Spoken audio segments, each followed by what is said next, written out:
বৈষম্যবিরোধী আন্দোলনে গত 18 জুলাই ঢাকার পাশের জেলা নরসিংদীতে শহীদ হন দশম শ্রেণীর শিক্ষার্থী তাহমেদ ভুইয়া। পুলিশের গুলিতে প্রাণ হারানোয় ক্ষুব্ধ হয়ে ওঠে সাধারণ মানুষ। লাশ নিয়ে মিছিল করতে গেলে আবারও ছোড়া হয় গুলি। তখন আরও একজন নিহত হন। জুলাই আন্দোলনে শুধু এ জেলায় শহীদ হয়েছেন প্রায় 20 জন, আহত হাজারেরও বেশি।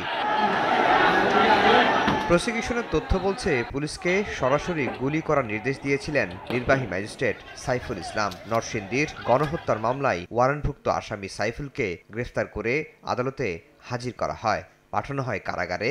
একই অভিযোগে অতিরিক্ত পুলিশ সুপার অনির্বাণ চৌধুরীকে পাঠানো হয়েছে কারাগারে। কিছু লোকের ইন্ধন আছে, মেইনলি ইন্ধন দিচ্ছে। চিফ প্রসিকিউটর বলছেন, গুলির নির্দেশ দেওয়ার সঙ্গে জড়িত কয়েকজন নির্বাহী ম্যাজিস্ট্রেটকে চিহ্নিত করা হয়েছে। পর্যায়ক্রমে নেওয়া হবে আইনি ব্যবস্থা। কাউকে ছাড় দেওয়া হচ্ছে না, এবং এর সাথে কিছু সংখ্যক ম্যাজিস্ট্রেট যারা গুলির আদেশ দিয়েছিলেন তাদেরকে আমরা আইডেন্টিফাই করেছি। আমরা এদেরকেও এই চার্জশিটে তাদেরকে আমরা তদন্তের মধ্যে আমরা নিয়ে আসছি। চার্জশিটে তাদের নাম আসবে এবং তারাও যথারীতি বিচারের মুখোমুখি হবেন। এখন পর্যন্ত 22 মামলায় 141 জনকে অভিযুক্ত করা হয়েছে। এর মধ্যে গ্রেফতার মাত্র 54 জন, যার অধিকাংশই পুলিশের সদস্য। তাজুল ইসলাম বলছেন, তদন্ত রিপোর্টে উঠে আসবে বিভিন্ন পেশার আসামিদের চিত্র। তদন্ত চলমান আছে, অনেককে আইডেন্টিফাই করা হয়েছে।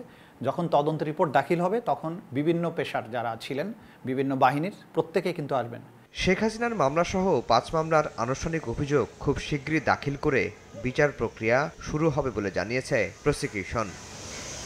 আফজাল হোসেন, সময় সংবাদ, ঢাকা।